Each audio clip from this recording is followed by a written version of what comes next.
자, 우리는 이 앞의 시간에 인격이라고 하는 것을 이 문제를 가졌을 때 우리보다 더 아파하시는 분은 하나님이시다라는 걸 우선 배웠어요. 두 번째는 우리가 전체적으로 봐서 인격이라고 하는 것은 무엇을 의미하는 말이다. 특별히 이것은 대인관계 속에서 중요한 의미를 가진다라고 배웠고, 그 다음에 마지막 세 번째로는 그러한 인격이 또는 성격의 유형을 정신의학에서는 특별히 크게 한 10가지 종류로 나누고 있고, 그것 각각의 특징은 무엇이다 라고 하는 걸 여러분들이 공부하셨습니다. 맞습니까? 네. 그것도 아멘입니까?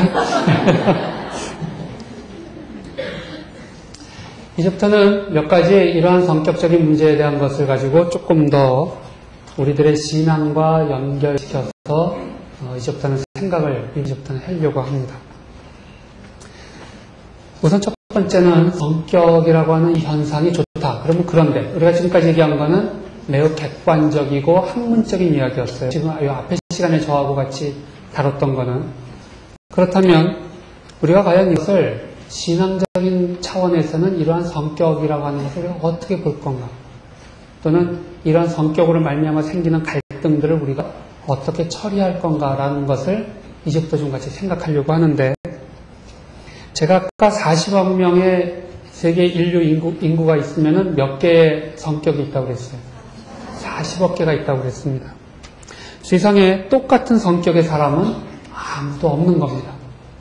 따라서 교회 안에서도 똑같은 성격을 가지고 있는 교인은 아무도 없고, 동시에 목회자와 똑같은 성격을 갖고 있는 교인도 있을 수가 없습니다. 둘이서 잘 맞을 수는 있어요. 그러나 잘 맞는다는 것이 반드시 꼭 같다는 걸 의미하는 건 아니라는 걸 여러분들이 이미 아십니다. 실제로 이 교회라고 하는 이 공동체는 굉장히 높은 성경적 기준을 가지고 타인에 대해서 평가를 하려고 합니다.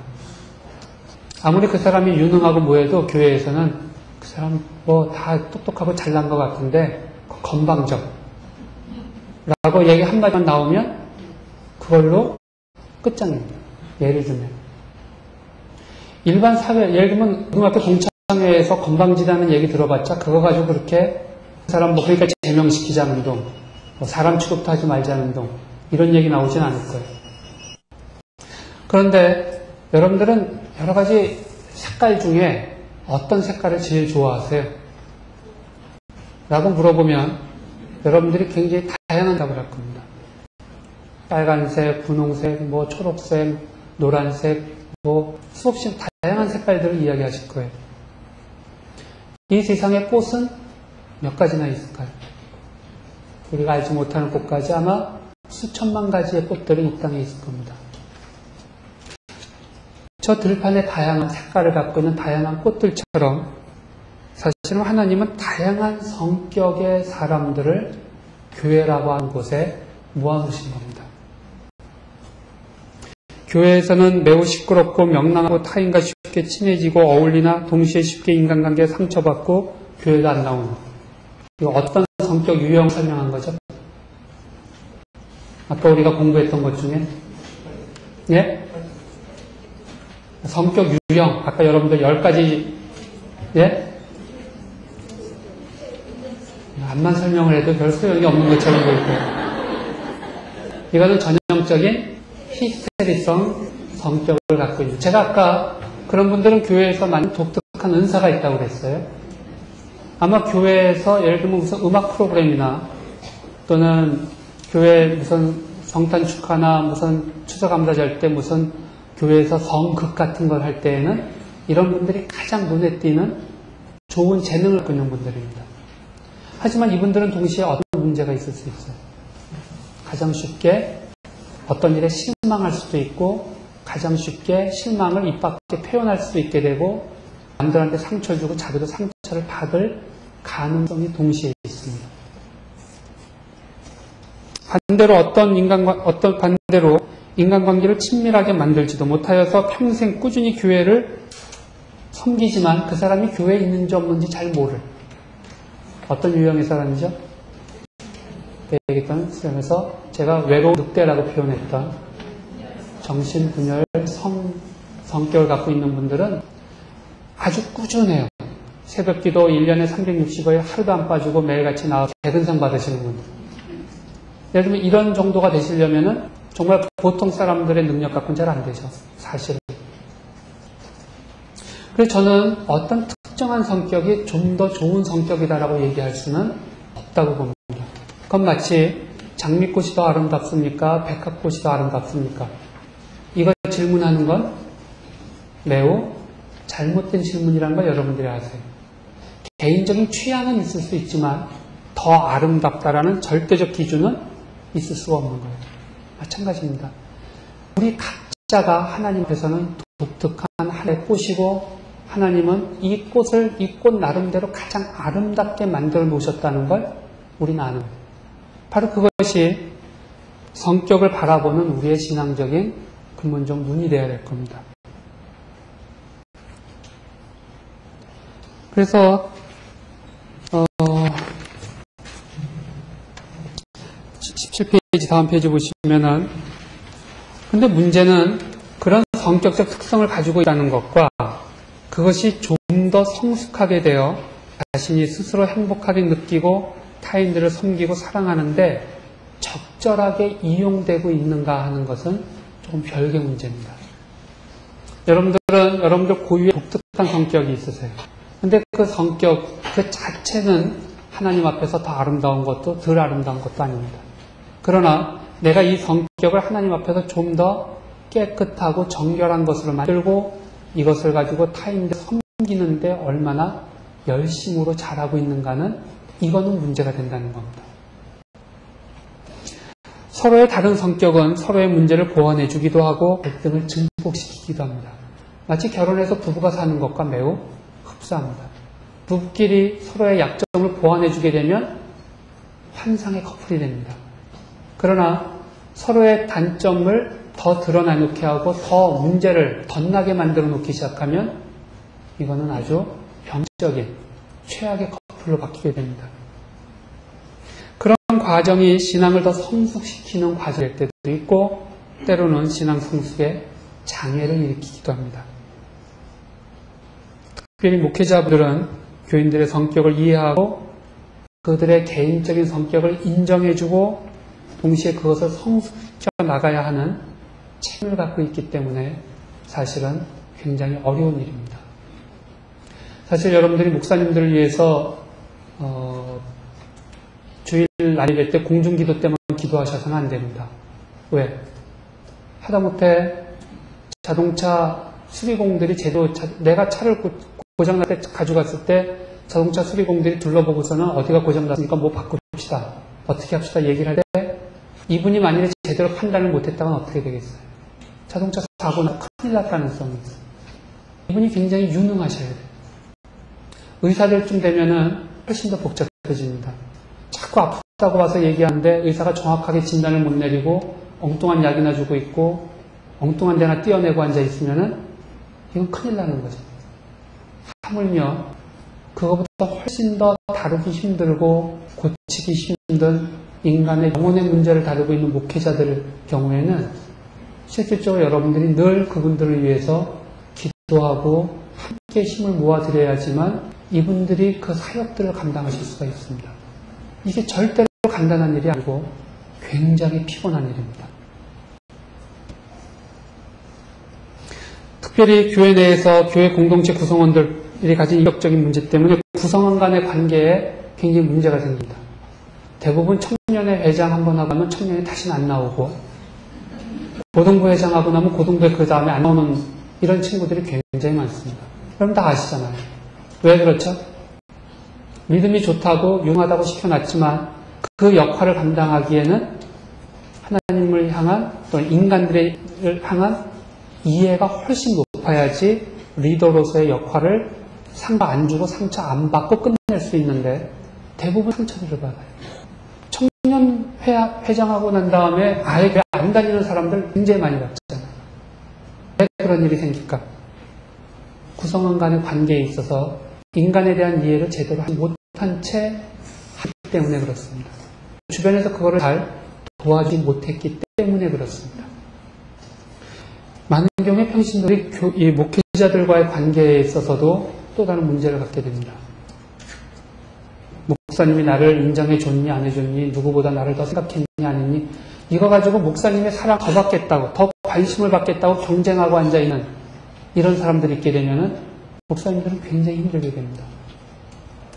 더구나 교회 공동체의 구성원들끼리 갖게 되는 그 인격적인 문제가 소문이 밖에 나게 되고 남들한테 비춰지게 되면 이것은 바로 교회가 사회와 관계에서 신앙적인 문제를 갖게 됩니다.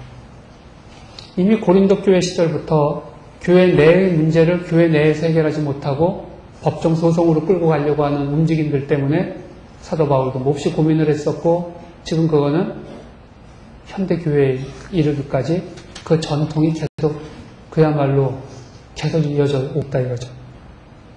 그런 일이 한번 생길 때마다 일반인들은 교회에 대해서, 기독 신앙에 대해서 얼마나 형편없는 걸로 쉽게 판단하는지 모릅니다. 목회자의 인격이라고 하는 부분을 제가 원래는 아까 처음 말씀드린 것처럼 사실은 목사님들을 참석하시는 자리라면 제가 조금 더 이 부분을 자세하게 말씀드리려고 했는데 사실 그렇게 많이 오시진 않아서 그냥 이렇게만 잠깐 얘기하겠습니다. 첫째는 인격은 목회의 도구다라고 하는 것에 있어서 우리가 목회자들을 위해서 기도해야 됩니다.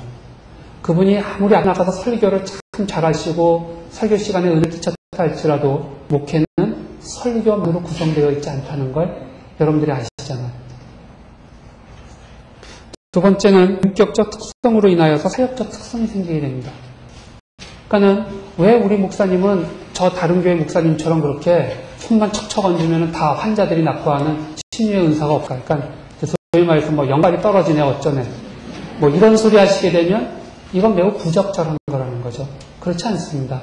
하나님께서는 각 목사님들을 부르실 때 그분들에게 독특한 은사와 사명을 주셔서 부르세요.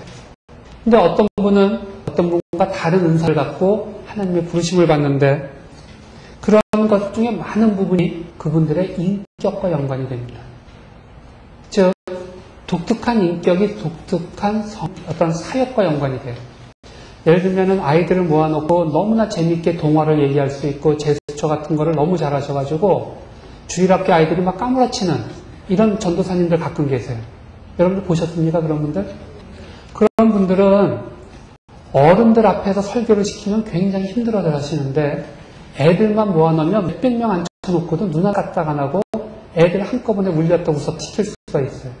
이분은 어린 아이를 위한 사역에 하나님이 부르신 겁니다. 예를 들면 그거를 교회에서 인정해주고 그런 분들을 그런 방향으로 잘 앞으로 발전할 수 있도록 도와드리는 게 굉장히 중요한데 뭐 애들 한번 모아봤자 무슨 소용이냐 예를 들면 이런 식으로 뒤에서 비난하는 사람들이 있다면 그거는 앞으로 하나님 앞에서 받아야 될 평가가 굉장히 저는 엄할 거라고 생각합니다. 예를 들면 바울의 목회가 베드로나 요한, 바나바의 목회와 저는 전혀 달랐을 거라고 생각합니다. 왜?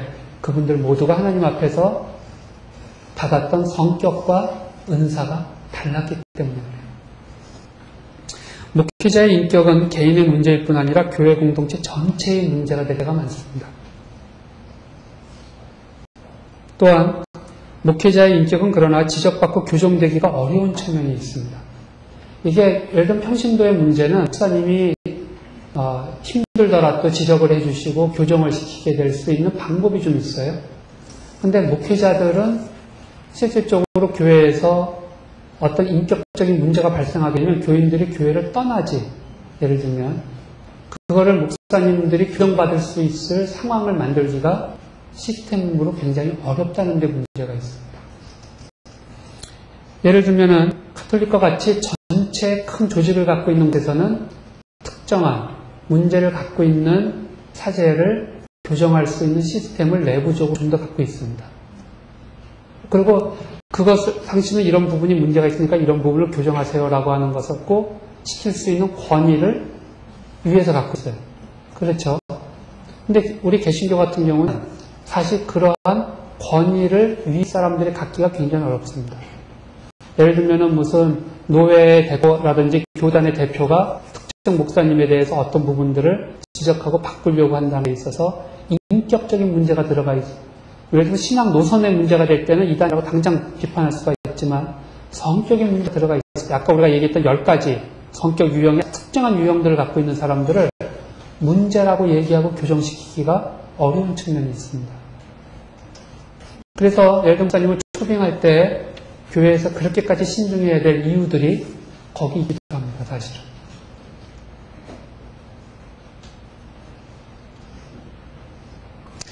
많은 경우에 신학교라든지 교회에서의 교육에 있어서 이런 인격적인 또는 성격적인 문제가 그냥 하나님의 은혜 가운데 그저 만사 기쁘고 행복하게 살면 된다는 식으로 넘기기에는 인간의 인격과 성격의 문제가 너무 복잡한데도 우리가 그것을 너무 쉽게 무시하고 넘어간다면 사실은 아무리 은혜스러운 찬양 불러봤자 은혜가 안 되게 될 때가 너무 많죠. 그런 의미에서 저는 오늘과 같은 이런 주제를 가지고 같이 이런 시간 갖는 게 의미 있다고 생각합니다. 특별히 목회자를 포함한 모든 종교인, 이것은 제가 지금 조금 전에 목회자분들을 대표로 말씀을 드렸지만 사실은 모든 표신들을 포함한 모든 기독교인들은 목사님들, 목회자들과 똑같은 어려움을 겪죠. 사실은. 다만 목회자들이 더 노출되어 있다는 데서 조금 더 어려움이 있다는 거지. 아까 제가 말씀드렸던 그 내용 중에 일반 평신도에겐 적용 안 되는 내용이 있으니까 다 적용된다는 거예요. 모든 종교인들은 소위 이중인격을 가지고 매우 쉬운 유혹의 자리에 있습니다. 공적으로 나타내 보여야 하는 성격과 실제 성격의 차이. 예를 들면 하나님의 얘기를 은혜스럽게 하고 앉아있다가 누군가 자기를 화나게 시키고 누가 커피를 따가지고 커피를 확 쏟았다든지 이런 일이 생겼을 때는 하나님이 이거 뭐고 잠깐 스톱해놓고서는 내가 가지고 있는 거가 욱 하고 먼저 나와버려서 한바탕 해놓고 나서 다시 됐으니까 하나님 다시 컴백. 이렇게 하기가 매우 쉬운 자리에 있다. 근데 다른 사람들은 그걸 관찰합니다. 기독교 믿는 사람이 어떤가 하는 걸 관찰하고 그러니까 저게 말을 하는 게 다 쓰고구나, 헛것이구나 라는 판단들을 자기 식대로 합니다. 그래서 사실은 우리 기독교인들이 세상을 살아가기가 쉽지가 않은 겁니다. 그래서 우리가 하나님께 은혜를 구하여야 합니다. 특수한 인격과 목회 부분으로 19페이지로 좀 넘어가도록 그렇게 하겠습니다. 우선 첫 번째로 자기애적 인간에 대한 아까 특징은 제가 여기 다시 한번 적어놨고 아까 여러분들과 제가 한번 이야기를 나눴습니다. 근데 이 자기애적이라는 것은 우리가 소위 말하는 공주병, 왕자병 이야기라고 그랬었어요. 모든 것을 나 중심적으로 절대화시키는 감정을 갖고 있는 겁니다. 근데 교회 공동체는 자기애적, 이런 나르시스틱한 사람들이 활동하기에 매우 유리한 조건을 갖고 있어요. 마치 곰팡이가 적당한 습도와 온도가 딱 맞으면 그 영양분을 주면 확 달아나는 것처럼 유감스럽게도 아까 얘기했던 우리의 10가지 성격 유형 중에 예를 들면 뭐 회피성 인격장애 이런 사람들은 교회 내에 들어와서 지내기가 몹시 어렵습니다. 그러니까 그분들이 이 존재하기에는 어려운 조건이에요. 교회라는 이 토양이. 근데 자기애적 인간들은 교회에 흘러 들어와서 여기서 자리 잡고 큰 소리치기 매우 유리한 성격입니다. 즉 자기 자신의 자기애적 경향을 아주 종교적으로 표현합니다. 그러니까 내 말 들어라 라는 얘기는 하면은 자기도 불리하다는 걸 아니까 어떻게 얘기하냐면 이게 하나님의 말씀이니까 내 얘기 들어라 라고 얘기해요. 그래서 종교를 아주 이용합니다. 가장 대표적인 사람들은 종교적 영역에서 자신이 정말 하나님과 인격적인 관계 가운데 나의 죄를 고백하게 되고 하나님 앞에서 내 자신이 성숙해 나가는 나 자신의 구원의 문제가 아니라 사람들 많이 모아놓은 그 교회라는 집단 안에서 내가 종교적인 스타가 되길 원하는 사람들. 이 사람들이 예를 들면은 가장 전형적인 교회 내에서의 자기애적인 사람들. 일반 사회에서는 어떤 높은 직위를 갖기 어려운 사람들이 교회 내에서만은 내가 놓치지 않고 한 자리 해야겠다. 예를 들면 이렇게 나서갖고 뛰는 사람들이 꽤 됩니다. 이 사람들은 우리가 옆에서 보면 사실 처음에 헷갈립니다. 저분이 장로 투표 때 표 많이 받으려고 저러는 건지 아니면 정말 자기가 하나님 앞에서 섬기기 위해서 저러는 건지 구분이 안 되죠, 사실은. 하지만 조금 지나고 보면은 그것만큼 쉽게 구분되는 것도 없습니다. 여러분들의 마음속에 와 닿는 것들이 있잖아요. 이들은 신앙의 본질, 하나님에 대한 본질에는 별로 관심이 없습니다. 자신의 열등감을 해결하는 데 있어서 종교적인 장식만 필요한 분들이에요. 사회적인 성취를 종교계에서 이루고자 하는 마음이 있어서 타인을 착취하여서라도 자신을 높이는 일에만 몰두하고 늘 타인의 관심과 감탄의 대상이 되고자 하는 욕망에만 사로잡혀 있게 되면 문제가 있게 됩니다.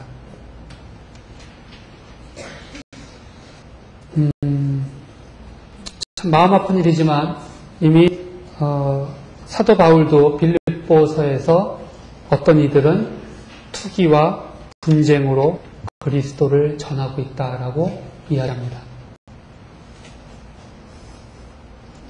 그리스도를 진짜 전하려고 하는 것이 아니라 그 사람들은 바울보다 더 교회에서 높은 리더로서 인정받고 싶어서 투기와 분쟁으로 복음을 전파했다는 거예요. 어떤 사람들은 예를 들면 신학교에 가고 목사가 되는 그 자체를 날색한 이유 때문에, 자기애적인 이유 때문에 하는 사람들도 있을 수 있고, 어떤 사람들은 선교사로 지망하는 것도 이런 문제를 갖고 하는 경우들을 볼 수 있게 됩니다. 이렇게 되면 선교사로 헌신하겠다고 그러면 어떻게 돼요? 교회 내에서는 관심을 확 받게 되죠. 그 다음에 앞에 나가서, 그 전까지는 뭐 사람들 앞에 나가서 이해할 기회가 거의 없었던 사람들이 갑자기 이야기할 수 있는 기회가 확 생깁니다.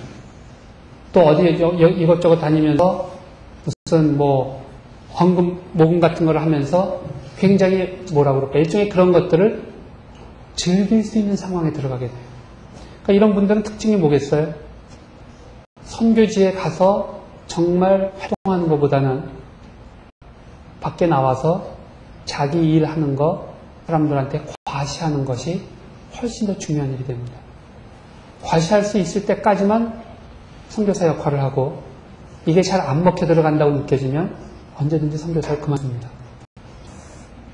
사실은 이러한 문제들이 제가 선교사를 예를 들어서 좀 죄송하지만 일반적인 교회 내에서도 마찬가지예요. 여성교회 회장 한번 할 때까지는 난리가 나지만 끝나고 난 다음에는 다 접어버리는. 교회 정치에 굉장히 민감하고 지도자로 나서려는 사람들, 무조건 이 안에서 내가 장이 된다고 우기는 사람들이 있습니다. 그럼 나머지 교회 분들은 대부분 다 착하시고 순하니까, 교회 다니시는 분들의 일반적 특징이 그거 아닙니까?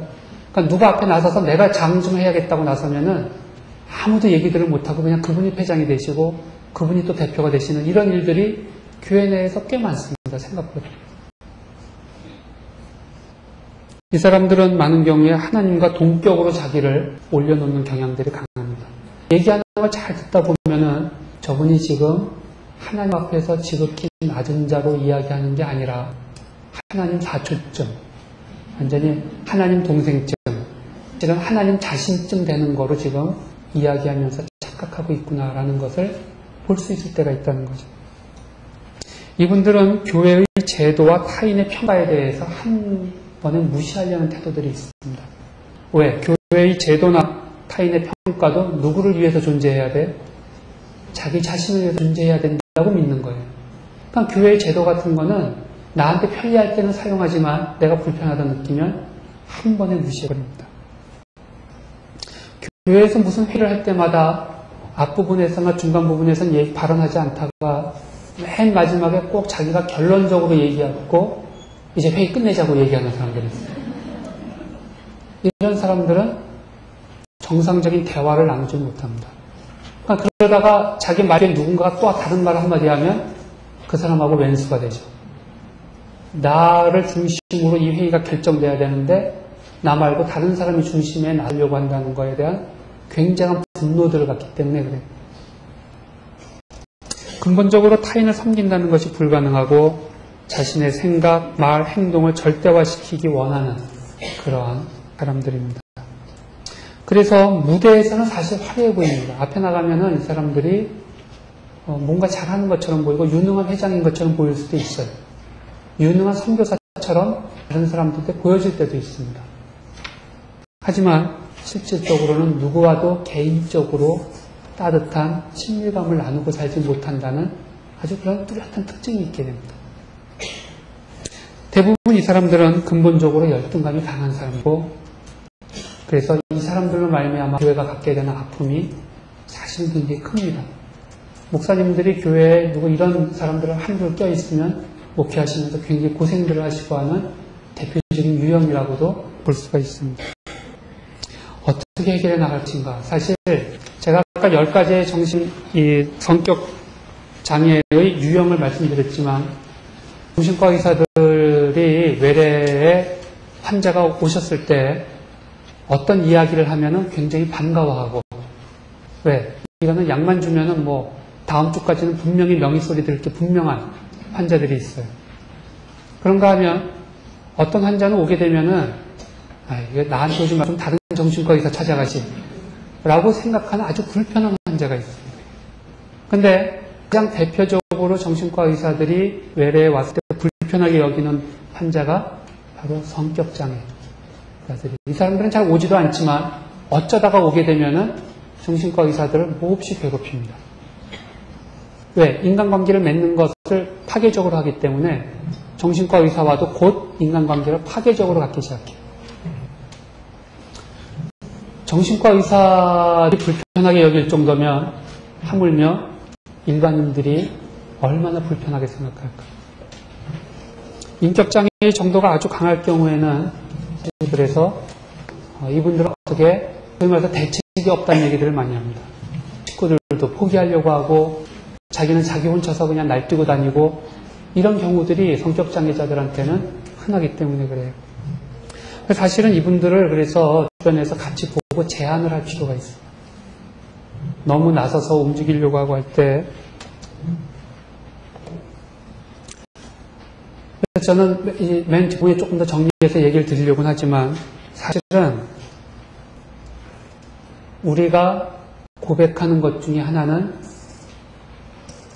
복음과 성령은 사람을 변화시키는 힘을 갖고 있다는 거예요. 그렇죠? 그리고 정신의학적인 정신분석이나 5만 가지 방법을 동원해서도 사실 성격장애자들을 고치기는 쉽지가 않습니다. 그러나 저는 동시에 굉장히 많은 분들이 예수 그리스도 안에서 바뀌는 것을 봤어요. 정신과에 있어서 정신 분석하다가 바뀐 사람 구경한 것보다 사실은 부흥회를 통해서든 이런 세미나를 통해서든 자기 혼자 깊은 큐티를 하고 기도하는 통해서 바뀌는 사람들을 많이 봅니다. 그래서 역시 인간은 바뀔 수 있는 존재구나 라는 것을 정신과에는 저도 그때 깨달을 때가 많아요. 두 번째, 의존적인 인격에 대한 얘기를 조금 하려고 합니다. 아까 의존적이라고 하는 건 제가 뭐라고 그랬어요? 뭐든지 중요한 결정을 내리는 것에 있어서 자기가 스스로 내리려고 하지 않고 끊임없이 남들한테 의존하고 도움을 받고 케어를 받는 데만 관심이 있는 사람들을 제가 말을 했습니다. 목회에서의 어떤 의존적 인격을 가진 사람들의 문제는 잠깐 보면 교회 내에서 교회는 의존적인 인격을 가지고 있는 사람들이 모이기가 좋은 곳입니다. 아까 제가 자기애적인 사람들이 굉장히 유리한 토양이다 얘기했는데 또 하나 의존적 인격을 갖고 있는 사람들이 교회 내에서 모이기가 쉬워요. 첫째는 종교적 이유로 말미암아 여기는 타인들을 돌본다는 것이 굉장히 쉽게 이루어지는 곳이기 때문에 그래요. 어디 여러분들 동창회 가고 어디 딴 데 가고서는 사람들한테 나 힘들다 그러면은 그러냐 그러고 술 한번 같이 하자 그러면 끝나지. 그게 어떻게 든지 도와주려고 전화하고 챙기고 뭐 어쩌고 저쩌고 이러는 데 있습니까? 우리 직장에서는 나 이런 것 때문에 힘들다 그러면 알았다고 이제 직장 그만두시라고 이렇게 얘기하지. 그 힘들고 뭐가 고통스럽다는 것 때문에 그거를 치유하기 위해서 애쓰는 곳이 있습니까? 그런 게 없습니다. 교회만은 그렇거든요. 그러다 보니까 어떡하겠어요? 이런 의존적인 인격을 갖고 있는 분들이 교회에 모이기가 좋은데 그 자체는 문제가 안 돼요. 왜? 나의 그러한 문제로 말미암아 어떤 이유로든지 간에 교회에 와서 예수를 만나고 신앙을 갖게 되고 성숙하게 돼서 성격이 바뀐다면 그건 뭐 그것보다 더 좋은 일은 없죠. 근데 문제는 자기 자신이 하나님께서 그런 변화를 갖는 일은 전혀 없이 오로지 요 내 성격적인 문제를 만족시키기 위해서 교회를 이용하기 시작할 때부터 교회는 어려워지게 됩니다. 이들은 늘 타인의 관심과 돌봄을 받는 것에 대한 기대를 가지고 있습니다. 이러한 돌봄을 받는다는 것은 개인적인 만남뿐만 아니라 사실은 어떤 때는 예배를 참석하는 것 또는 누군가에게 자기가 상담을 받는다. 때로는 상담과 연관된 세미나만 참석하고 쫓아다니는 사람들도 있어요. 저는 물론 이제 저도 이쪽 많지는 않지만 몇몇 기독교 단체에서 기독교 상담이나 정신 건강에 대한 강의를 하지만 이러한 강의를 갈 때마다 꼭 나타나서 앉아 계시는 분들을 보면 저분은 참 누군가를 위해서 상담하기 위해서 애쓰는구나 라고 마음이 이렇게 편한 게 아니라 저분은 정말 왜 이런 데 오는 걸까?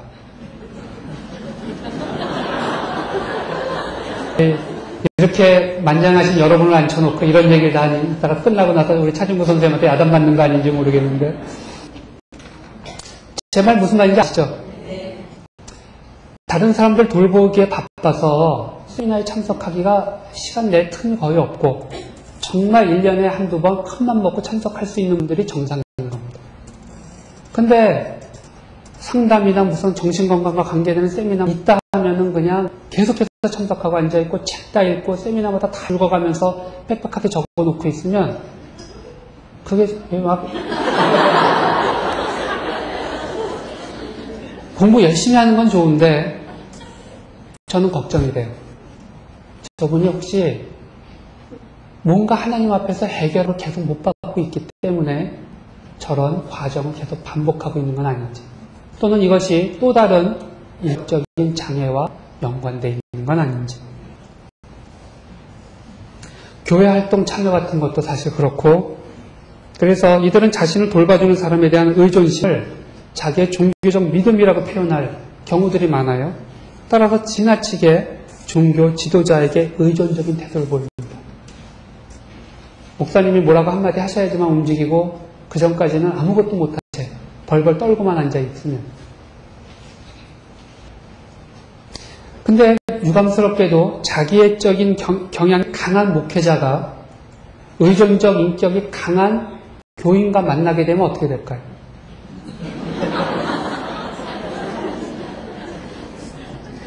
내가 우주의 중심이다라고 큰소리 치는 목회자와 우주의 중심이 누구 하나 있어서 그분이 말씀하시는 것에 100% 따라야지만 내 마음이 편해지는 그러한 교인이 있게 되면 이게 바로 찌명 종교 집단, 사교 집단이 이래서 만들어집니다.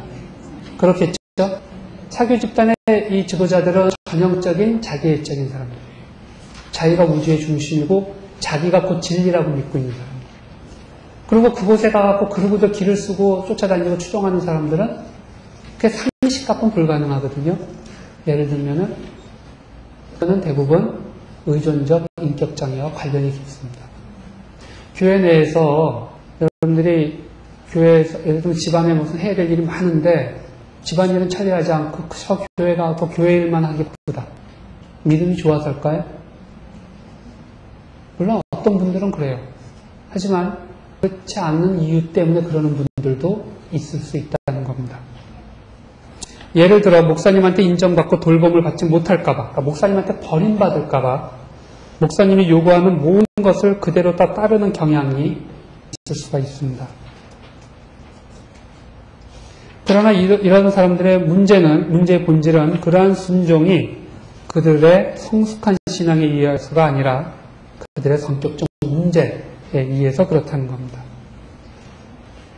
그러면 어떻게 이런 분들을 해결할까? 우선 첫 번째는 그분들에 대해서 우리가 조금 더 객관적인 평가를 해줄 수 있는데도 해주는 게 필요합니다.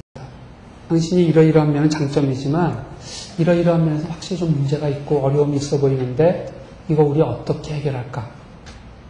라고 마주 앉아서 얘기를 하고 많은 경우에 사실 이분들은 상담이 도움이 될 수가 있어요.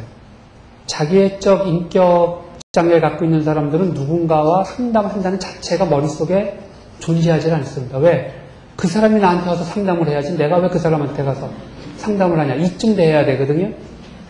근데 이 의존적인 인격을 갖고 있는 사람들은 닥치는 대로 상담을 해놔요. 이 사람한테도 상담하고 저 사람한테도 상담하고 그래서 상담하러 다니기 바쁘면은 이건 문제가 있다는 거죠. 그러나 동시에 신앙은 우리가 100% 하나님께 모든 걸 맡기는 일인 동시에 어떤 거예요? 100% 더 이상 사람들에게는 아무것도 의지하지 않는 거다라는 것을 깨닫고 받아들이는 겁니다. 그렇습니까? 이게 사실은 굉장히 어려운 일입니다. 우리는 서로가 의지하고 서로를 사랑하면서 살아야 되지만 동시에 가장 본질적인 부분에서 우리는 매우 독자적인 홀로 존재하는 어떤 의미에서 고독한 존재라는 거예요. 하나님이 우리를 그렇게 져놓으셨어요. 그렇잖아요. 내가 아무리 사랑하는 내 아내한테 무슨 병이 생겼을 때 아내가 막 아파하면은 내가 마음이 똑같이 아프지만 내 몸 아내가 한 것과 똑같이 아파지지가 않거든. 이유는 뭐예요? 신경이 분리되어 있어서 그런 거예요. 인간은 자기 두 발로 설 수 있는 것을 하나님 앞에 갖게 되는 것을 우리가 성숙하다고 표현합니다. 근데 끊임없이 이렇게 의존하는 사람들은 문제가 많아요. 그래서 독립적인 행동의 계획과 수행 그리고 그 시점에서의 불안을 극복할 수 있는 훈련을 또는 도움을 주는 것이 필요합니다. 너무 어떤 사람들을 신앙적으로 의존적으로 만들어 나가는 거예요. 예를 들면 여러분들 뭐 잘 어떻게 느끼실지 모르지만은 여러 선교단체들이 있어요. 우리나라에 이름을 대면 누구나 알만한 선교단체들이. 근데 그 선교단체들마다 아주 독특한 특징들이 있다는 거 여러분들 아시죠? 예를 들면은 뭐라고 해요? CCC에 들어가서 활동하는 사람들과 내비게이트에 들어가서 활동하는 사람들과 예를 들면 온누리교회 같은 데서 활동하는 사람들과 저는 이제 IVF라고 하는 선교단체 출신인데 IVF 같은 선교단체에 들어가서 활동하는 사람들은 다 복음적으로 성숙한 신앙을 갖고 있다 할지라도 그들의 컬러가 전혀 다릅니다. 어떤 문제가 터졌을 때 그 문제를 해석하고 대응하는 방법들이 전혀 달라요. 교파로 쳤을 때 예를 들면 순복음교회 다니시는 분들과 아닌 분들이 어때요? 다르시거든요. 그래서 그 중에 어떤 게 좋습니까? 이거 전혀 아닙니다. 아까 제가 얘기했던 것처럼 모든 꽃의 색깔이 다 달라요. 근데 내가 좀 더 나한테 맞는다고 느끼는 곳에 가서 활동하는 거예요. 예를 들면. 다만 그곳에 가서 가장 아름다운 꽃이 됐으면 좋겠어요. 저는 여러분들이 백학민지 장민지는 모릅니다. 하지만 제가 여러분들한테 하나님 앞에서 원하는 것은 백합이라면 가장 아름다운 백합이 되달라는 거예요. 장미라면 가장 아름다운 장미가 되달라는 거예요. 장미로 태어나서 백합이 되지 못했다고 하나님 앞에 떼쓰고 앉아있을 필요는 전혀 없는 거예요. 백합이면 백합으로, 장미면 장미로서 하나님을 사랑하면 됩니다. 단 이왕 그 모습 중에서는 제일 아름다운 모습이 되자는 겁니다. 성경상의 인물에 대한 이야기를 잠깐 이제 마지막으로 좀 하고 전체적인 이야기를 조금 정리해 나가보도록 그렇게 해야 될 것 같아요. 성경에 등장하는 수많은 인물 중에 오늘 우리가 얘기했었던 인격에 문제가 있었던 대표적인 사람으로 가장 풍부한 자료를 우리한테 보여주는 사람이 사울입니다. 그래서 저는 언제 기회가 되면 이 사울이라는 사람에 대해서 정말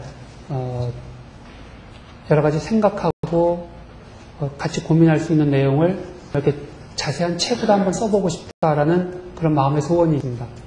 근데 언제쯤 가능할지는 잘 모르겠어요. 그래서 언제쯤 허락하실지는. 이 사울이라는 사람은 여러분들 한번 머릿속에서 사울이라는 사람을 머릿속에 한번 떠올려 보실 수 있어요? 상상을 해볼 수 있겠어요? 이 사람은 어떤 사람이었죠?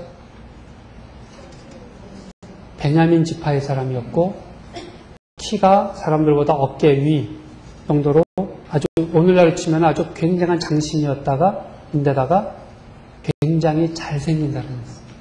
용모가 준수해서 그와 같은 사람이 이스라엘 중에 없었다 얘기할 만큼 아주 놀라운 용모를 갖고 있던 사람이었어요. 거기 한번 봅시다. 23페이지 보면은 제가 여기 성경 구절을 몇 가지 이 사울에 대한 묘사하는 구절들을 몇 가지 좀 제가 적어놨는데 베냐민 지파에 기스라 하는 유력한 사람이 있으니 기스가 아들이 있으니 그 이름은 사울이요 준수한 소년이라.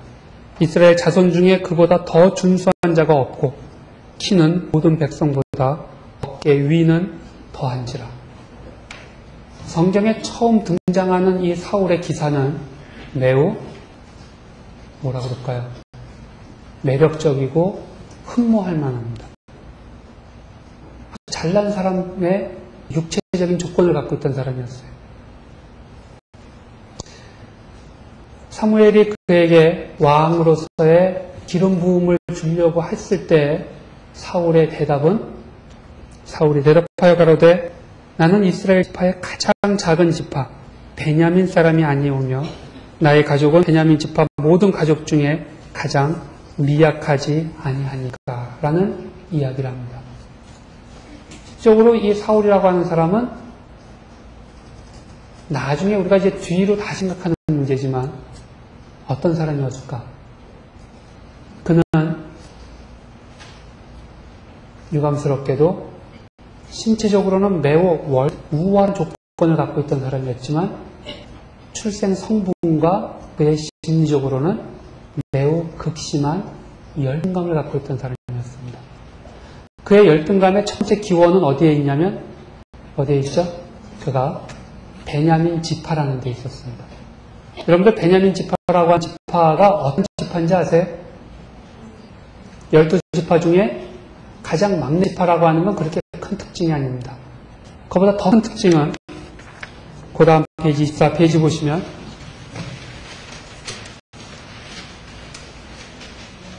실적으로 이 BC 1380년경 이스라엘은 그 당시에 아직 왕이 없었던 시절이었고 정치적으로나 영적으로 굉장히 아주 그야말로 타락되어 있었습니다.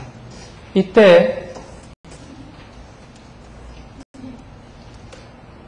이 베냐민 지파 지역에서 성경에서 여러분들 보셨던 것처럼 한 여자의 강간 사건이 등장하게 됩니다. 그래갖고 이 강간 사건이 터지고 나서 이 사람의 남편이 이 강간을 당하고 죽은 여자의 시체를 12개로 쪼개서 각 지파에다 보냅니다. 베냐민 지파에서 이런 일이 벌어졌다는 거예요. 그래서 11지파가 다 모였고 베냐민 지파한테 어떻게 된 건지 얘기하고 그랬어요.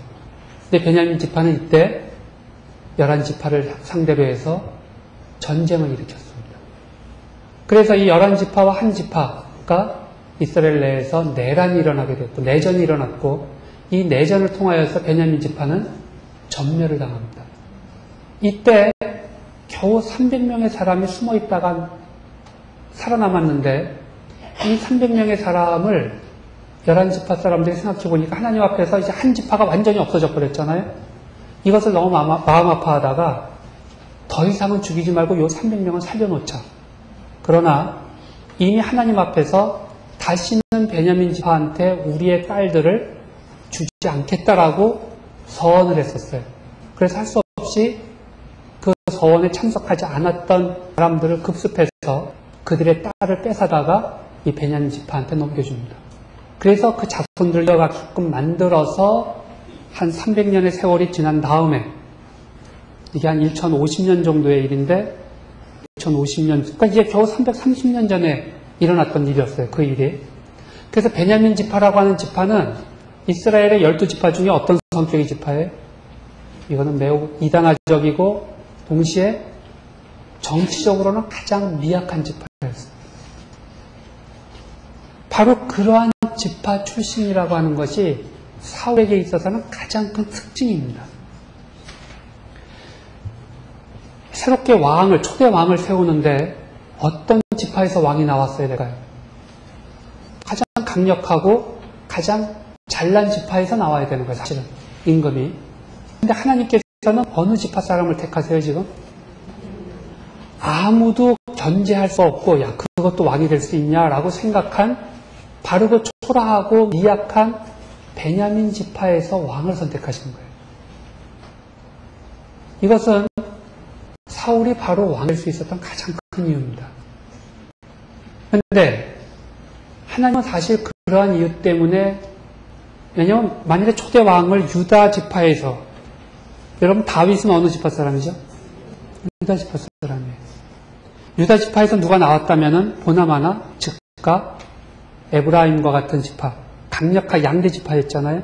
에브라임에서 비토를 했을 가능성이 많고 잘못하면 내란이 일어났을 가능성이 많아요. 첫 왕이 어느 강력한 지파에서 나왔어요. 하나님 하여 어떻게 하세요? 누구도 그 지파에서 왕이 나온 거에 대해서 위협감을 느끼지 않을 수 있는 지파. 어느 지파도. 그 지파가 우리를 감히 다스리지 못할 거다라는 자신감이 있었던 지파. 그 지파인 베냐민 지파를 택한 겁니다. 사실 그런 의미에서 하나님께서 사울을 베냐민 지파에 태어나게 하신 것은 하나님의 깊은 섭리가 있었다고 보아질 수가 있어요. 그리고 사실 사울은 어떻게 했어야 돼요? 하나님 앞에서 베냐민 지파 출신이라는 것에 대한 열등감을 그렇게까지 가질 필요는 없었습니다. 그러나 이 사울은 하나님의 그러한 깊은 뜻을 바라볼 신앙적, 영적인 눈이 없었던 사람이었어요. 그는 자기를 지지할 수 있는 이 지파가 미약하다는 것 때문에 언제든지 나머지 지파가 뒤집어서 자기를 왕에서 내쫓고 새로운 왕이 등장할 거에 대한 불안감과 걱정이 있었던 사람입니다. 그게 그러하여금 끊임없이 누가 내 아들 말고 다른 사람이 등장해서 왕위를 이을까 겁을 냈었고 의심했었고 그것에 대해서 끊임없는 투쟁을 했던 거예요. 바로 그때 등장했던 사람이 누구예요? 바로 다윗입니다. 그러면 사울은 이스라엘 역사에 있어서 별로 한 일이 없었던 사람이냐? 그렇지 않습니다. 사울은 충분히 왕이라고 하는 자리가 어떤 자리인지 그 왕권을 세웠고 그 당시에 블레셋이라든지 수없이 많은 다른 이방 지파들과의 싸움에서 승리를 했었고 이스라엘 왕국을 비교적 튼튼하게 세워놨던 사람이었습니다. 그러나 그는 그 개인적으로는 매우 불행했던 임금이라는 거죠. 그는 자신의 왕국을 이루려고 애를 썼던 사람입니다. 주로 여러분들 잘 아시는 것과 같이 사무엘상 15장 12절 거기 말씀 보면은 거기 매뉴얼에 적혀 있습니다. 혹이 사무엘에게 가로되 사울이 갈멜에 이르러 자기를 위하여 기념비를 세우고 돌이켜 행하여 길갈로 내려가 하는지라 라고 하는 구절이 나와요. 사울은 끊임없이 사람들한테 인정받고 자기의 기념비를 세우는 일에 관심이 있던 사람이었습니다. 사무엘상 20장 30절에서 31절까지 말씀을 보면 사울이 다윗을 죽이려고 하는 것 때문에 다윗이 도망을 갔고 요나단이 그 다윗을 위하여서 변명을 해줍니다. 그러자 자기 아들인 이 요나단한테 사울이 화를 내고 있는 장면이에요. 지금 이렇게 얘기합니다. 사울이 요나단에게 노를 바라고 그에게 이르되 패역 부도의 계집일생아 내가 이새의 아들을 택한 것이 내 수치와 내 어미의 벌거벗은 수치가 됨을 내가 어찌 알지 못하랴. 이새의 아들이 땅에 사는 동안은 너와 내 나라가 든든히 서지 못하리라. 이건 아주 사울이 갖고 있었던 그의 내면적 세계를 아주 적나라하게 드러나고 있는 얘기입니다. 사울은 뭐가 두려웠어요? 왕권이 사울의 이 집으로부터 다윗의 집으로 옮겨갈 거에 대한 두려움이 너무나 컸던 겁니다. 그리고 그 다윗을 변호하는 자기의 아들, 왕위를 물려받아야 될 요나단한테 지금 이렇게 화를 내고 있는 겁니다. 그는 자기 자신에 대해서 매우 이중적인, 언뜻 보면 겸손한 것 같지만 그 겸손은 대부분 열등감으로 말미암아 나타났고, 열등감을 숨기기 위한 방편으로 겸손함이라는 것을 이용했던 사람이었어요. 그는 신앙적으로도 매우 이중적인 사람이었습니다. 적으로 여러분들 아시는 것처럼 이스라엘의 속담 중에 사울도 선지자 중에 있느냐라는 말이 있습니다. 이건 어떤 뜻이죠? 전혀 종교적이지 않은 사람이 느닷없이 갑자기 종교적으로 바뀌었거나 또는 영적인 능력을 못 갖고 있는 사람이 갑자기 영적인 능력을 갖게 됐을 때 사용하는 속담입니다. 이 말은 바꿔 표현하면 뭐예요? 사울은 종교적이거나 영적인 사람이 아니었었다는 거예요. 그러니까 우리나라로 하면 볼까요? 이런 강의 때 적절한 표현일지 모르지만 여러분들한테 마음에 확 와닿는 느낌으로 한다면 갑자기 개발에 땀났다라는 식으로 영적으로 그 사람이 원래 그럴 사람이 전혀 아니고 평소에 하나 제대로 영적인 훈련이나 영적인 열망이 없던 사람인데 느닷없이 어느 날 앞에 나와서 막 영적인 얘기를 하게 되니까 저 사람 왜 저래? 라고 얘기 듣는 이 분위기의 말입니다. 이 자체가. 사울은 사람들한테 종교적이거나 영적인 사람으로 비춰진 사람이 아니었습니다.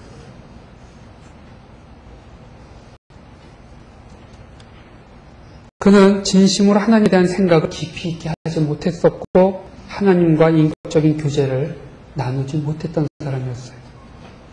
그래서 그는 사무엘상 16장 14절을 보면 여호와의 신이 사울에게서 떠나고 여호와의 부리신 악신이 그를 번뇌케 하였다라고 성경은 기록하고 있습니다. 여러분들은 사울이 어떻게 죽었는지를 알고 계실 겁니다. 그렇죠? 사무엘이 죽었고 그러자 사울은 신접한 자와 박수를 그 땅에서 다 내쫓아 버렸습니다. 그러므로서 근데 이렇게 한 이유는 이것이 하나님 앞에서 옳지 않은 일이었기 때문에 또는 자기 자신이 그것을 믿지 않았기 때문에 그랬던 게 아니었습니다. 사울이 그렇게 했던 이유는 그의 정치적인 인기를 높이고 사무엘이 죽어서 이제부터 영적인 리더 역할까지, 그동안은 영적인 리더는 사무엘이 했고 정치적인 리더는 자기가 했는데 이제는 영적인 리더까지도 자기가 했다는 것을 사람들한테 과시하고 싶었던 겁니다. 그러나 실제로 그가 그러한 어떤 이런 신접한 자나 박수를 그 땅에서 내어 쫓았음에도 불구하고 그들에 대한 의지하는 마음이 있었다는 걸 우리가 어떻게 알죠? 바로 28장 겨우 2절 지나간 다음 7절에 전쟁이 일어나자 사울은 그 신하들에게 이르되 나를 위하여 신접한 여인을 찾으라. 내가 거기로 가서 그에게 물으리라 라고 얘기합니다. 그는 실제로 영적으로 하나님을 깊이 만난 체험이 없던 사람이었어요. 그저 신비한 거나 쫓아다니고 종교를 사람들 앞에서 인기를 끄는 어떤 하나의 도구로만 이용하고 살았지 그 하나님 앞에서 진정 하나님 앞에 제대로 서본 적이 없다는 거죠. 이러한 사울의 모습은 누군가와 아주 대조적이죠. 누가 대조적이죠? 바로 다윗이라는 인물과 아주 대조적입니다. 오늘 사실 저는 여러분들과 같이 오늘 이 시간을 갖기 위해서 이 교환을 만들었지만 이 교환을 만든 거는 벌써 이제 한 2, 3주 전이고 2, 3주 그 기간 동안에 저는 사울이라는 인물을 좀 더 이렇게 깊이 보기 위해서 다윗이라는 사람에 대해서 다시 한번 공부를 하게 됐었어요. 오늘 시간이 없어서 이 자리에서 그 얘기를 많이 할 수는 없지만 다윗은 우리한테 정말 하나님을 제대로 믿는 사람이라, 하나님 앞에서 올바른, 하나님이 기뻐하시는 사람이 어떤 사람이어야 된다는 걸 보여주는 가장 전형적인 인간입니다. 오직하면 예수 그리스도를 향하여서 누구의 자손? 다윗의 자손이라고 이야기할 만큼. 그래서 오늘 시간이 되면은 일단 조금 더 같이 얘기를 나눠보고, 시간이 없으면은 오늘은 주로 사울에 대한, 사실 이거는 반면교사입니다. 이 사울을 통하여서 이래서는 안 된다는 걸 배운다면은 다윗의 예를 통해서는 이래야만 하는구나 하는 것을 우리가 볼 수 있기 때문에 이 두 사람은 이렇게 도표를 그려놓고 두 가지를 비교해 나가면 아주 흥미있는 일들을 우리가 좀 볼 수가 있어요. 세 번째로 이 사람은 자기 자신에 대해서도 이중적이었고 하나님에 대해서도 이중적이었는데 또 하나는 무엇을 향하여서? 인간관계에서도 아주 이중적인 사람이었습니다. 다윗에 대한 그의 태도는 매우 사랑과 증오, 소위 말해서 애증의 관계가 아주 뒤섞여 있는 극단을 보게 됩니다. 사무엘상 18장 7절에서 8절은 블레셋의 골리앗을 물리치고 다윗이 돌아올 때 이스라엘 여인들이 나와서 헌화하며 창화하던 모습을 보여줘요. 이때 이야기하기를 사울이 죽인 자는 천천히요 다윗은 맙다라고 하는 이 이야기를 듣자 사울이 이 말에 불쾌하여 심히 노하여 그의 더 얻을 것이 이 나라밖에 무엇이냐 하고 그날 이후로 사울이 다윗을 주목하기 시작하였다라고 얘기합니다. 바로 다윗과 의미 있게 만난 그 첫째 날부터 그는 벌써 다윗을 예사롭지 않게 경쟁자로 의심하며 증오하기 시작합니다. 그 덕분에 그의 왕국은 유지가 됐지만 사실 그는 골리앗보다도 아마 다윗을 더 미워하기 시작한 거예요. 그러나 여러분 아시는 것과 같이 이 사울이 7번 다윗을 죽이려고 창을 던지고 계략을 썼었습니다. 이 7번이라는 숫자는 성경에서 완전 숫자를 의미합니다. 끝까지 죽이려고 마음먹었다는 거예요. 결국은 어떻게 해요? 다윗이 도망을 갑니다. 도망을 가자 이번엔 군사를 풀어서 이 다윗이 숨어있다는 지역을 포위하면서 이 포위망을 또 이렇게 좁혀 들어갔던 일을 4번을 합니다. 진짜로 죽이려고 나섰던 거예요. 그런데 여러분 아시는 것처럼 다윗은 이 사울을 2번 죽일 수 있는 기회가 있었음에도 그를 2번 다 살립니다. 그때 사울이 한 이야기가 사무엘상 24장 16절에서 22절까지 나오는데 이렇게 얘기합니다. 다윗이 사울에게 이같이 말하기를 마치매 사울이 가로되 내 아들 다윗아 이것이 내 목소리냐 하고 소리를 높여 울며 다윗에게 이르되 보라 나는 내가 반드시 왕이 될 것을 알고 이스라엘 나라가 내 손에 견고히 설 것을 아노니 그런즉 너는 내 후손을 끊지 아니하며 내 아비의 집에서 내 이름을 멸하지 아니할 것을 이제 여호와 앞에서 내게 맹세하라. 사울은 진심으로 무엇을 알고 있었죠? 사울의 왕가는 끝날 거라는 것. 이 하나님의 이 왕이라는 이 자리는 결국 바로 저 다윗에게 넘어갈 거라는 걸 그는 알고 있었던 거예요, 사실. 하지만 그는 그것을 알고 있었지만 받아들일 수가 없었습니다. 왜? 하나님이 중심에 있었던 게 아니라 자기 자신이 중심에 있었기 때문에 그래요. 이 말을 24장 16절에서 울면서 나는 이때 울었던 사울의 눈물은 진심이라고 봅니다. 그가 여기서 쇼를 했다고는 안 봐요. 하지만 얼마 지나지 않아서 다시 다윗이 어디 숨어 있다고 집사람들이 와서 사울에게 이르되 다윗이 광야 앞 하길라 산에 숨지 아니하였나이까.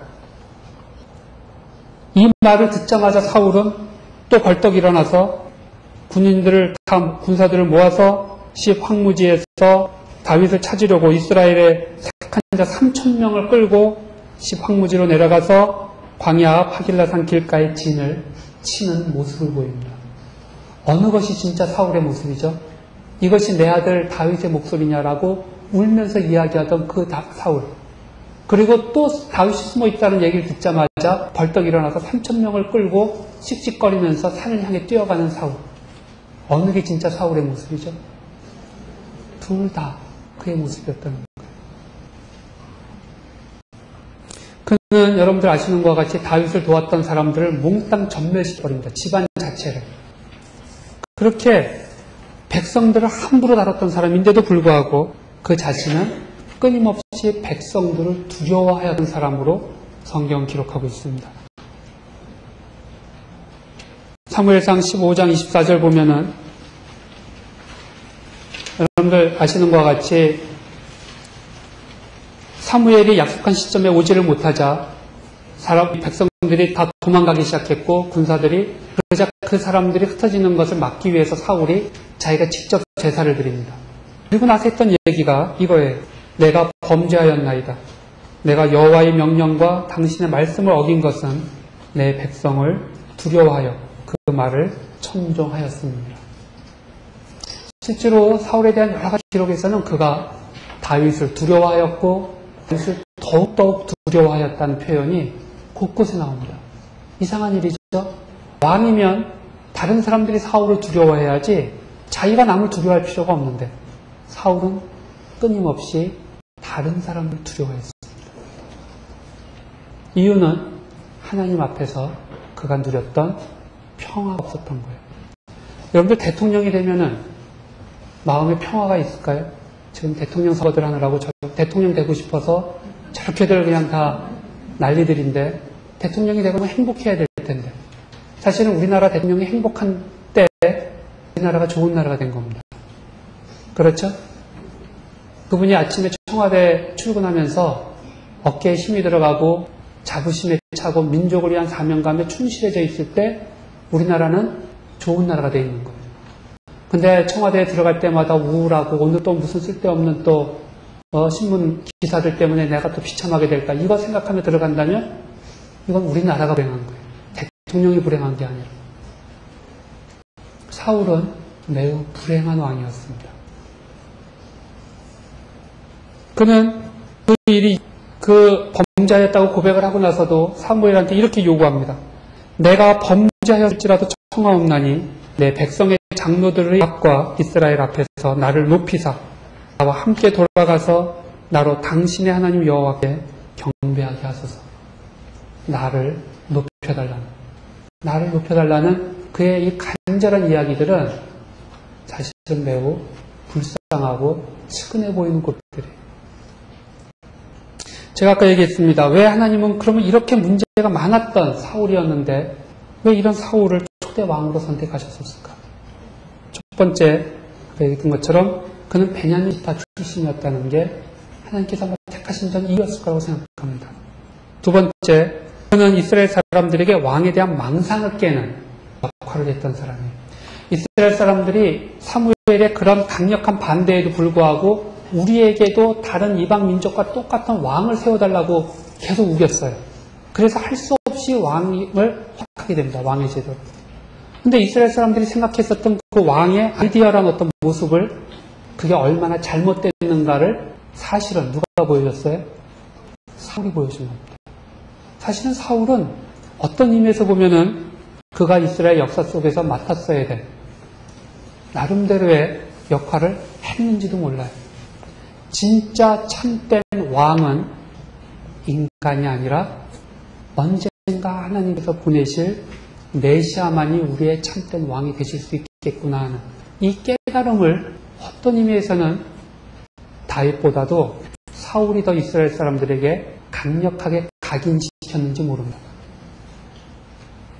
사울이 우리한테 보여주는 몇 가지 것들이 있습니다.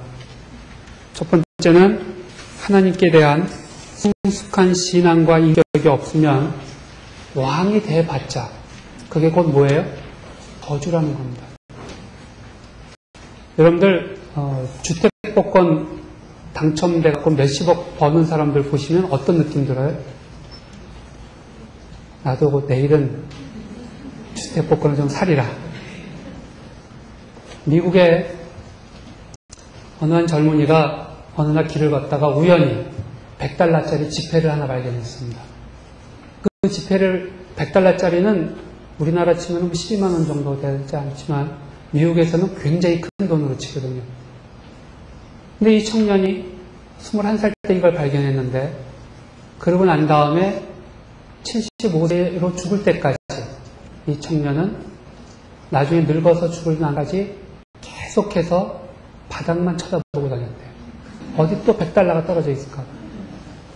그래서 이 청년이 늙어 죽을 때까지 발견했던 것이 무엇이었는지 리스트를 만들어 놓은 게 있었는데 이건 미국에서 있던 실화입니다. 어느 소설가, 유명한 어떤 소설가가 자기가 봤던 한 사람의 이야기를 적어 놓은 거였는데 28,000개의 옷핀과 머리핀 그리고 12달러 50센트의 돈을 발견했대요. 그리고 또 하나는 몹시 구부정하게 꺾었던 목뼈와 어깨뼈. 이게 그가 한 번 잘못 $100를 주심으로써 생겼던 그의 인생의 결산서입니다. 우리는 어떤 때 굉장한 축복으로 $100짜리 발견했으니까 얼마나 큰 축복이에요. 그거 갖고 뭘 했는지 몰라요. 뭐 데이트를 했을지 뭘 했을지. 근데 그 축복 때문에, 그러나 준비되지 않은 상태에서 받은 축복 때문에 어떻게 됐죠? 일생을 바닥만 쳐다보면서 길을 걸을 때 다른 사람들의 웃는 얼굴들, 아름다운 하늘과 땅과 노을과 나무의 모습, 낙엽의 모습을 그는 평생 못 본 겁니다. 하나님께 대한 성숙한 인격과 신앙이 없으면 축복이라고, 인간이 쉽게 볼 때 축복이라고 보여지는 게 뭐예요? 저주가 되는 겁니다. 저는 사탄이 그것을 이용한다고 봅니다. 반대로 인간적으로 열등감을 일으킬 만한 조건들이 하나님의 사역에 얼마든지 유익이 될 수 있음을 우리는 거꾸로 볼 수가 있습니다. 사울은 베냐민 지파 출신이었기 때문에 사실은 어땠어요? 왕에 오를 수 있는 장점이 있었고 왕으로서 활동하는데 매우 유리한 점이 있었을지 모릅니다. 유다 지파와 에브라임 지파를 각각 공평하게 대할 수 있었을 거예요. 그는 성공적인 왕이 될 수 있는 장점이 많았던 사람이었습니다. 그러나 그것을 극복하지 못했어요. 베냐민 지파 출신이라 남들이 우습게 볼까 봐 겁이 났고, 이것을 다른 힘센 지파들이 왕의 자리를 뺏어갈까 봐 겁이 났고, 그것 때문에 편집증적으로 남들을 의심하게 됐고 증오했던 겁니다. 저는 여러분들이 어떤 열등감을 갖고 있는지 모릅니다. 어떤 분들은 자기 집안 출신에 대한 열등감이 있을 거고, 어떤 사람은 자기 학력에 대한 열등감이 있을지 모르고, 어떤 사람은 자기가 다니고 있는 교회에 대한 열등감이 있고, 어떤 사람은 자기 부모에 대한 열등감이 있는지 모릅니다. 아마 어떤 분들은 자기의 외모에 대한 열등감이 있을지 모르시겠어요. 자기의 성격에 대한 열등감도 있고, 지능에 대한 열등감도 있고, 믿음에 대한 열등감이 있는지도 모르겠어요. 하지만 놀라운 것은 여러분들이 가지고 있는 그 열등감이 바로 여러분들이 하나님의 일을 하게끔 하는데 가장 큰 장점이 될 수 있다는 거예요. 근데 다윗은 예를 들면 어떤 사람이었을까? 다윗은 열등감을 가질 만한 게 없었을까요? 사울은 그가 아마도 외아들이었던 것 같아요. 그의 형제에 대한 이야기가 이렇게 자세한 사울에 대한 기록을 하면서도 성경에 전혀 나오질 않습니다. 하지만 다윗은 형제가 몇인지? 너무 전문적인 질문을 했나요? 형제가 8인 집에서 몇째 아들? 8째 아들로 태어났습니다. 사무엘이 기름을 붓기 위해서 아들들을 모으라고 이새한테 얘기했을 때 이새가 아들들을 다 모았는데 몇 명만 모았어요? 7명만 모았습니다. 다윗은 이 집안에서 사람 취급을 잘 못 받던 아이였어요. 열외로 쳤던 아이였어요. 아마 열등감으로 치면은 다윗의 마음속에 훨씬 더 많이 있었어야 될지 모릅니다. 그러나 다윗은 그 열등감을 극복해내고 오히려 자기보다 윗사람들을 모시고 사는 것에 대한 훈련으로 받아들였어요. 사울을 평생 모셨는데 그는 인생을 통해서 그것은 아마도 그가 막내 아들이었기 때문에 그가 받았던 무시와 또는 어떤 여러 가지 어려움들을 그가 성공적으로 극복한 사례가 아닌가 하는 생각을 들 때가 있어요. 세 번째, 자신의 신앙적, 인격적 한계 앞에서 하나님께 겸손히 무릎을 꿇는 것이 필요하다는 것을 우리가 봅니다. 누구나 우리는 한계를 갖고 있습니다. 이 한계를 그러나 하나님 앞에서 한계 때문에 좌절하고 실망하고 하나님 앞에서 하나님께 원망하는 게 아니라 사실은 사울이 단 한 번만이라도 그가 임금이 된 나이가 40이었습니다. 사울은 그가 몇 년 동안 왕노릇을 했었죠? 예? 오늘 성경 퀴즈에서 계속 지금 크게 말씀하세요. 그렇죠. 확실히 언제나 성경 퀴즈 하면 1등 하시는 분들이 꼭 있어요. 40년 동안 왕노릇을 했습니다. 그가 40년 동안 단 한 번만이라도 하나님 앞에 진심으로 무릎을 꿇을 수만 있었다면 40년 동안 한 번만 그는 다른 인간이 됐을 거고 다른 왕으로 남았을 겁니다. 근데 그것은 못한 겁니다. 자신의 왕국이 아닌 하나님의 나라를 만들어가는 일에 성숙한 인격은 아주 중요한 도구입니다. 우리가 아까 자기애적인 인격을 갖고 있는 사람들은 하나님의 나라에 대한 관심이 아니라 자기의 나라를 만드는 일, 마치 사울처럼 매달린다고 했었어요.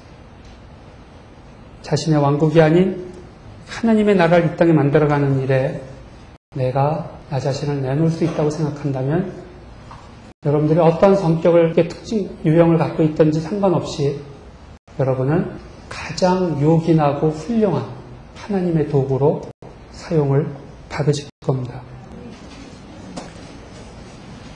우리가 지금 같이 이야기했었던 것은 인격이란 걸 갖고 지금까지 이야기를 했어요. 근데 그래서 이제부터 지금부터 말씀드리는 거는 여기다 적어놓지 않은 거니까 중요한 건 받아 적어놓으십시오. 이제 마지막으로 졸지 않게끔 하는 저는 여러분들이 하나님으로부터 많은 은사를 받았다고 우리가 생각을 합니다. 그렇죠? 우리가 태어나긴 태어났는데 북한에서 태어났으면 지금쯤 어떤 삶을 살고 있었을까?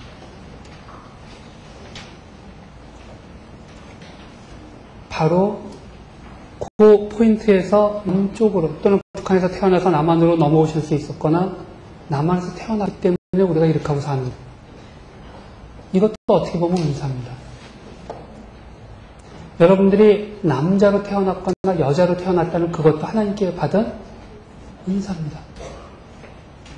내가 다른 성을 갖고 있었으면 절대로 할 수 없었을 일들을 할 수 있게 됐기 때문에 지금도 굉장히 많은 분들이 정신적인, 육체적인 질병 때문에 이런 곳에 오고 싶어도 올 수도 없고 사역을 하고 싶어도 사역을 못합니다. 여기 와서 얘기할 수 있고 들을 수 있다는 것만으로도 굉장한 은사입니다. 그렇다면 여러분들이 지금 갖고 있는 그 성격을 갖고 태어난 것도 사실은 하나님께 받은 은사입니다. 나는 내 성격 싫은데요. 나는 우리 애가 내 성격 닮은 거 보면 아주 그냥 찢다 떨려요. 이런 분들 많이 있어요. 가르쳐주지도 않는데 어떻게 저렇게 지 아빠하고 똑같은 짓을 하는지, 지 엄마하고 똑같은 하지만 그거가 은사입니다. 하나님은 그 성격, 그 모습을 가지고 그를 부르신 거예요. 두 번째는 그래서 나는 이 인격을 가지고 하나님의 일을 해나간다라고 하는 걸 하죠. 하나님께서 나를 조금만 더 외향적인 성격으로 만들어주시면 내가 그때 교회에서 정말 굉장하게 섬기면서 일을 하리라. 이렇지 않다는 거죠. 지금 여러분들 있는 그 모습 그대로 하나님은 부르실 거고 그 성격 그대로 여러분들은 하나님 사역을 시작하실 수 있습니다. 세 번째, 인격은 하나님 안에서 변할 수 있다 라고 하는 걸 우리가 오늘 같이 생각을 했습니다. 사실은 다윗도 인격적으로는 여러 가지 허점과 문제가 있었던 사람이었습니다. 우리도 그가 급한 순간에 거짓말을 하고 엉뚱하게 둘러대고 미친 척도 하고 때로는 영적인 분별력 없이 하나님의 땅을 떠나서 이방 땅에 들어가서 목숨을 부지하려고 하는 행동을 했고 하는 헤어진 문제들이 있었어요. 나발이 그에게 예를 들면 잘못된 반응을 보이자 다 한 번에 그냥 쓸어 죽이겠다고 흥분해서 날뛰었던 사람입니다. 그러나 이 다윗도 하나님 앞에 그 긴 과정을 통해서 어떻게 돼가요? 변화돼 간 겁니다. 그가 처음부터 기가 막힌 인간으로 훌륭하게 태어나서 위대하게 골리앗을 때려 죽이고 하나님의 임금으로 훌륭하게 했던 거가 절대로 아닙니다. 그 역시 인격적으로는 사울과 시작점에서는 아마 큰 차이 없었을지 모릅니다. 그러나 그는 하나님 앞에서 좋은 방향으로 변화를 해나가는 사람입니다. 우리가 신앙적으로 가장 중요한 체험은 여러분들이 정말 펑소리와 함께 흰수염에 긴 하나님을 만나는 그런 영적인 체험도 있었으면 좋겠지만 또 한 가지 중요한 체험은 뭐예요? 내 성격, 내 인격이 하나님 앞에서 하나님 때문에 변화해 돼가는 이 체험을 하는 겁니다. 저는 제가 중학교 때쯤 참석했었던 부흥회 때 부흥 목사님께서 하셨던 예화 중에 하나를 아직도 잊지 못하는 게 있어요. 그 목사님께서 그때는 이제 한참 70년대 막 그냥 부흥회가 진짜 전국을 휘젓고 다니던 때였는데 아주 유명한 강사님이셨는데 그분이 그때 강사님들은 이제 사람들이 하도 밤에 그래도 여기는 이렇게 이 공기 순환도 잘 시키고 쾌적한 가운데 있지만 우리 옛날에 부흥회는 어땠습니까? 진짜 더웠고 진짜 땀 냄새와 발 냄새가 꽉 차 있는 그 좁은 공간에서 우리는 정말 북치고 막 하면서 그 부흥회를 했었던 상황이 있어요. 아마 지금과 비교하면 정말 격세지감을 느낄 만한 상황이죠. 그때는 교회에서 모인다는 게 그렇게 힘든 일이었어요. 그래서 강사님들은 끊임없이 사람들을 졸지 않게 만드는 게 큰일이었고 그러기 위해서 웃긴 예화들을 많이 쓰셨댔어요. 저는 한 가지 기억하는 예화가 어떤 남자분이 성격이 평상시에 뭐 아주 못돼 먹었었고 술만 마시고 맨날 마누라 두들겨 패고 이게 아주 일이었는데 이 사람이 어떻게 잘못해서 친구한테 끌려가서 교회에 갔다가 부흥회 때 참석을 하게 된 거예요. 부흥회 때 참석을 했는데 이제 그 당시 표현에 의하면 이제 불을 받은 겁니다. 잘못돼가지고 성령의 불을 받아가지고 이 사람이 완전히 하나님 앞에 정말 회개하고 고꾸라지고 내가 이제부터 예수님 뜻대로 살겠다고 헌신을 했어요. 딱 이렇게 하고서는 이제부터 난 정말 제대로 된 사람으로 살리라. 그렇게 이제 마음을 먹고선 드디어 이제 집으로 들어갔습니다. 근데 집으로 들어갔는데 이제 그때는 부흥회가 꽤 늦게 끝났잖아요. 이제 10시, 11시가 넘어서도 끝나니까. 들어갔더니 벌써 집 앞에서 이제 그분의 표현에 의하면 이 마누라가 벌써 이제 행주치마를 삐딱하게 걸어놓고서는 들어오는 남편을 향해서 얘기하는 겁니다. 또 어디서 술 처마시다가 이렇게 늦게 싸돌아 다니다 들어오냐 라고 막 마누라가 막 해대는 거였어요. 그러자 다른 때 같았으면 이분 성격상 어때야 돼요? 이 마누라 말하는 하면서 이제 벌써 주먹이 날아가고 난리가 났어야 되는데 내가 조금 전에 했던 일이 뭐예요? 교회 가서 예수님을 구주 믿고 이제부터 예수님 술도 다 끊고 이제부터 예수님만 잘 믿겠다고 하는 사람이 있다는 것 때문에 근데 마누라는 뭐 더 난리치면서 이제 남편이 웬일인지 기가 죽어갖고 대답을 잘 못하는 것 같으니까 평상시 같았으면 주먹을 더 날라왔어요. 그러니까 오늘 잘 걸렸다. 그래갖고 이 부인이 막 더 난리친 거예요. 그러자 참다 이 남자분이 집에 있는 옛날에는 아파트가 아니라 일반 집들이면은 왜 이렇게 그 올라가는 섬돌이 있고 그다음에 이렇게 저기 뭐라고 그러죠 우리 기둥들이 있었을 거 아닙니까? 그 기둥을 갖다가 확 붙잡고서는 한 바퀴 삥 돌면서 아이고 예수가 나 죽이네.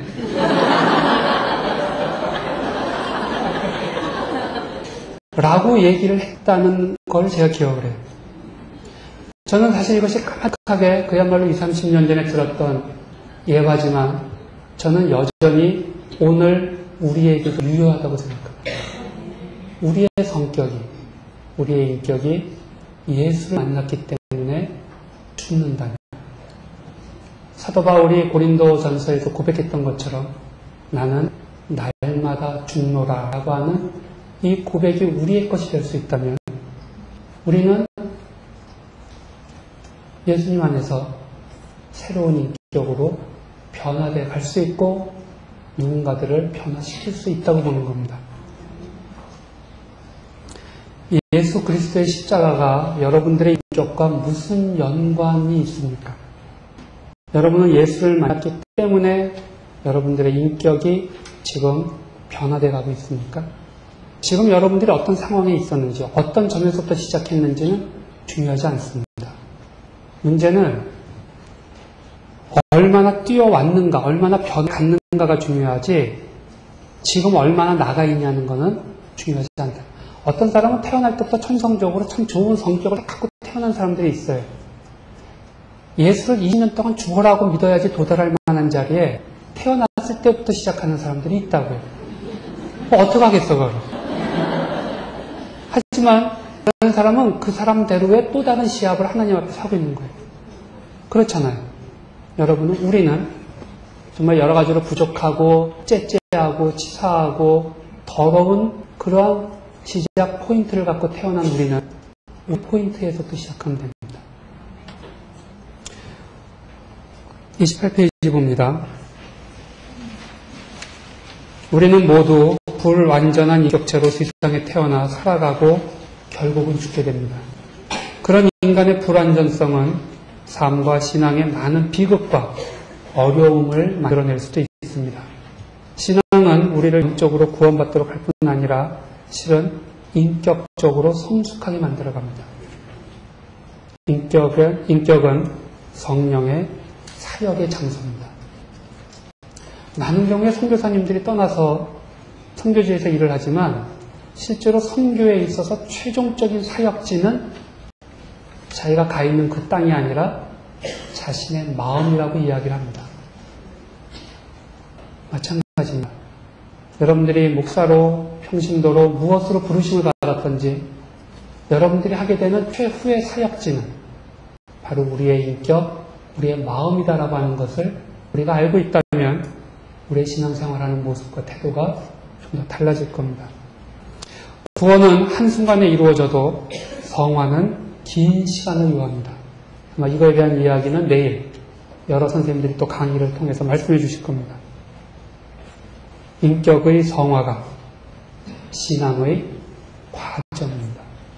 여러분들이 5년 전에 여러분들과는 분명히 다른 인격을 갖고 있어야 여러분들의 5년 전의 신앙과는 지금 다른 신앙을 갖고 있다고 얘기할 수 있습니다.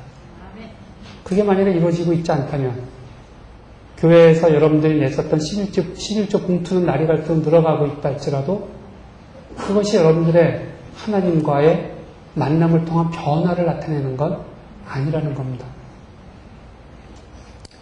결국 우리는 우리의 인격의 최종적인 지향점을 예수 그리스도에게 두게 됩니다. 예수님과 같은 인격체가 되어가는 것, 그것이 이 땅에서 살아가는 우리의 목표입니다.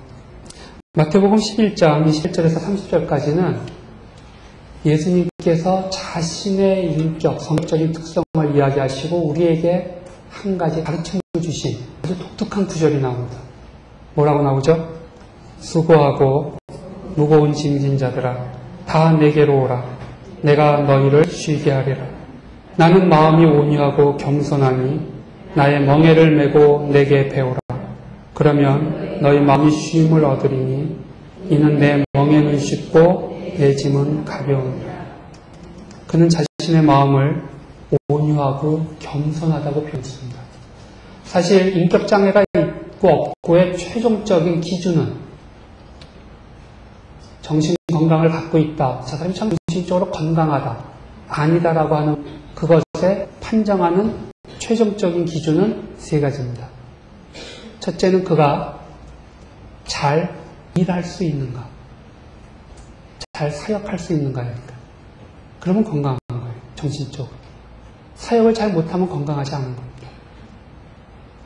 두 번째 조건은 동시에 그가 잘 놀 수 있는가, 또는 그가 그의 삶을 잘 즐길 수 있는가. 이게 굉장히 중요한 겁니다. 세 번째는 그가 편안히 다른 사람들을 사랑하고 다른 사람들에게 사랑을 받을 수 있는가. 이게 기준입니다. 이 세 가지를 잘하는 사람들을 우리가 정신적으로 건강하다고 얘기하는 거고, 이 세 가지 중에 한두 가지만 잘하고 한 가지를 못하고 있다면 우리가 그거를 정신적으로 건강하지 않다라고 얘기합니다.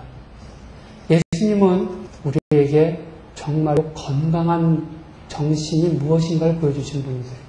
그분은 자신의 사역을 다 이루었다고 고백할 만큼 최선을 다해 하셨고, 그분은 어린아이들과 같이 어울려서 놀길 좋아하셨고, 정말로 그 죄인들이야 굴렸던 사람들과 함께 어울리고 즐길 줄 아는 사람이었습니다.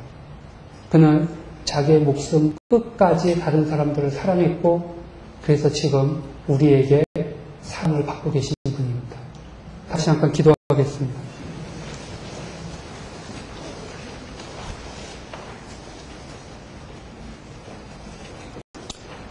하나님, 인격적으로 너무나 많은 부족함과 모순이 있는 제 자신이 오늘 이 자리에 와서 사랑하는 여러 정말 성도님들과 함께 신앙과 인격에 대한 이야기를 나눴습니다. 이 자리에서 정말 당신이 주인 되셔서 저희 마음속에 당신의 음성을 더욱더 크게 들을 수 있는 그런 마음들을 허락해 주시기 원합니다. 이번 세미나를 통해서 저희가 더 예수님을 깊이 깨닫고 예수님의 인격을 닮아가는 자들 될 수 있도록 도와주십시오. 모든 말씀을 이 세미나의 주인 되시며 우리 삶의 주인 되시는 예수 그리스도의 이름으로 간절히 기도합니다.